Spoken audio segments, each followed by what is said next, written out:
আসসালামু আলাইকুম প্রিয় ভিউয়ার্স, আশা করি সবাই ভালো আছেন। সবাইকে শুভেচ্ছা জানিয়ে নতুন আরও একটি ভিডিও শুরু করছি। আজকের ভিডিওতে খুবই গুরুত্বপূর্ণ ইংরেজি বাক্য রয়েছে। যারা খুব সহজে এবং দ্রুত ইংরেজিতে কথা বলা শিখতে চান তারা এই ভিডিওটি শেষ পর্যন্ত দেখতে থাকুন। সে একজন সৎ ছেলে। এই বাক্যটির ইংরেজি অর্থ হবে হি ইজ অ্যান অনেস্ট বয়। এখানে হি অর্থ সে, অ্যান অর্থ একজন, অনেস্ট অর্থ সৎ, বয় অর্থ ছেলে। He is an honest boy. সে একজন সৎ ছেলে। আমি জানি সে ভালো। এই বাক্যটির ইংরেজি অর্থ হবে I know he is good. এখানে আই অর্থ আমি, নো অর্থ জানি, হি অর্থ সে, গুড অর্থ ভালো। I know he is good. আমি জানি সে ভালো। তোমার চিন্তা ভাবনা ভুল। এই বাক্যটির ইংরেজি অর্থ হবে ইউর থিঙ্কিং ইজ রং। এখানে ইউর অর্থ তোমার, থিঙ্কিং অর্থ চিন্তা ভাবনা, রং অর্থ ভুল। Your thinking is wrong. তোমার চিন্তা ভাবনা ভুল। আমি এটা কিনতে চাই। এই বাক্যটির ইংরেজি অর্থ হবে আই ওয়ান্ট টু বাই ইট। এখানে আই অর্থ আমি, ওয়ান্ট অর্থ চাই, বাই অর্থ কেনা, টু বাই অর্থ কিনতে, ইট অর্থ এটা। আই ওয়ান্ট টু বাই ইট। আমি এটা কিনতে চাই। সবাই কাজ শুরু করো। এই বাক্যটির ইংরেজি অর্থ হবে এভরিওয়ান স্টার্ট ওয়ার্কিং।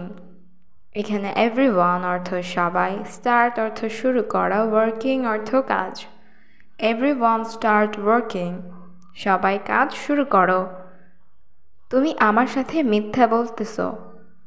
এই বাক্যটির ইংরেজি অর্থ হবে you are lying to me. এখানে ইউ অর্থ তুমি, লাইং অর্থ মিথ্যা বলা, টু মি অর্থ আমার সাথে। You are lying to me. তুমি আমার সাথে মিথ্যা বলতেছো। অধিকাংশ সময় আমি একা থাকি। এই বাক্যটির ইংরেজি অর্থ হবে most of the time I stay alone. এখানে মোস্ট অফ দ্য টাইম অর্থ অধিকাংশ সময়, আই অর্থ আমি, স্টে অর্থ থাকি, অ্যালোন অর্থ একা। Most of the time I stay alone. অধিকাংশ সময় আমি একা থাকি। আমি তোমাকে দেখে মুগ্ধ হলাম। এই বাক্যটির আরবি অর্থ হবে I am impressed to see you. এখানে আই অর্থ আমি, ইমপ্রেসড অর্থ মুগ্ধ হওয়া, টু সি ইউ অর্থ তোমাকে দেখে। I am impressed to see you. আমি তোমাকে দেখে মুগ্ধ হলাম। আমি কথা দিচ্ছি আমি করব। এই বাক্যটির ইংরেজি অর্থ হবে আই প্রমিস আই উইল। এখানে আই অর্থ আমি, প্রমিস অর্থ কথা দিচ্ছি, আই অর্থ আমি, উইল অর্থ করব। I promise I will. আমি কথা দিচ্ছি আমি করব। আমি তাকে প্রায় দেখি। এই বাক্যটির আরবি অর্থ হবে আই সি হিম অলমোস্ট। এখানে আই অর্থ আমি, সি অর্থ দেখি, হিম অর্থ তাকে, অলমোস্ট অর্থ প্রায়। I see him almost. আমি তাকে প্রায় দেখি। আমি পরে কল করব। এই বাক্যটির ইংরেজি অর্থ হবে আই উইল কল লেটার। এখানে আই অর্থ আমি, উইল কল অর্থ কল করব, লেটার অর্থ পরে।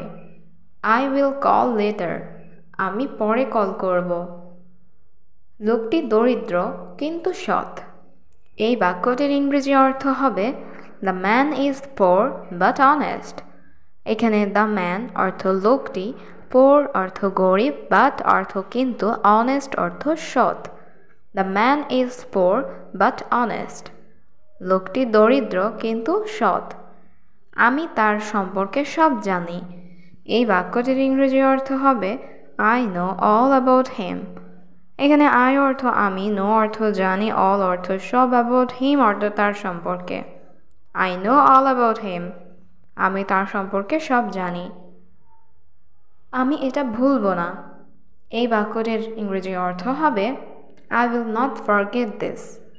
এখানে আই অর্থ আমি, দিস অর্থ এটা, উইল নট ফরগেট অর্থ ভুলবো না। I will not forget this. আমি এটা ভুলবো না। আমি এটা তোমার জন্য তৈরি করেছি। এই বাক্যটির ইংরেজি অর্থ হবে I made it for you. এখানে আই অর্থ আমি, মেড অর্থ তৈরি করা, ইট অর্থ এটা, ফর অর্থ জন্য, ইউ অর্থ তোমার। I made it for you, আমি এটা তোমার জন্য তৈরি করেছি। আমি তোমার গোপন কথা জানি। এই বাক্যটির ইংরেজি অর্থ হবে আই নো ইউর সিক্রেট। এখানে আই অর্থ আমি, নো অর্থ জানি, ইয়োর অর্থ তোমার, সিক্রেট অর্থ গোপন। আই নো ইউর সিক্রেট, আমি তোমার গোপন কথা জানি। তোমার পরবর্তী পরিকল্পনা কি? এই বাক্যটির ইংরেজি অর্থ হবে what is your next plan. এখানে হোয়াট অর্থ কি, ইউর অর্থ তোমার, নেক্সট অর্থ পরবর্তী, প্ল্যান অর্থ পরিকল্পনা। What is your next plan, তোমার পরবর্তী পরিকল্পনা কি? আমি সব কিছু বুঝতে পারছি। এই বাক্যটির ইংরেজি অর্থ হবে আই আন্ডারস্ট্যান্ড এভরিথিং। এখানে আই অর্থ আমি, আন্ডারস্ট্যান্ড অর্থ বুঝতে পারছি, এভরিথিং অর্থ সব কিছু। আই আন্ডারস্ট্যান্ড এভরিথিং, আমি সব কিছু বুঝতে পারছি। আমি বারবার চেষ্টা করেছি। এই বাক্যটির ইংরেজি অর্থ হবে I tried again and again. এখানে আই অর্থ আমি, ট্রাইড অর্থ চেষ্টা করেছি, অ্যাগেইন অ্যান্ড অ্যাগেইন অর্থ বারবার। I tried again and again, আমি বারবার চেষ্টা করেছি। আমি তোমার সাথে যাচ্ছি না। এই বাক্যটির ইংরেজি অর্থ হবে I am not going with you. এখানে আই অর্থ আমি, নট গোয়িং অর্থ যাচ্ছি না, উইথ অর্থ সাথে, ইউ অর্থ তোমার। I am not going with you, আমি তোমার সাথে যাচ্ছি না। আমাকে আর কল করবেন না। এই বাক্যটির ইংরেজি অর্থ হবে ডোন্ট কল মি অ্যাগেইন। এখানে ডোন্ট কল অর্থ কল করবেন না, মি অর্থ আমাকে, অ্যাগেইন অর্থ আর। ডোন্ট কল মি অ্যাগেইন, আমাকে আর কল করবেন না। স্যার, তিনি এখানে নতুন। এই বাক্যটির ইংরেজি অর্থ হবে sir, he is new here. এখানে স্যার অর্থ স্যার, হি অর্থ সে বা তিনি, নিউ অর্থ নতুন, হিয়ার অর্থ এখানে। Sir, he is new here, sir তিনি এখানে নতুন। সে ইংরেজি বোঝে না। এই বাক্যটির ইংরেজি অর্থ হবে হি ডাজন্ট আন্ডারস্ট্যান্ড ইংলিশ। এখানে হি অর্থ সে, ডাজন্ট আন্ডারস্ট্যান্ড অর্থ বোঝে না। হি ডাজন্ট আন্ডারস্ট্যান্ড ইংলিশ, সে ইংরেজি বোঝে না।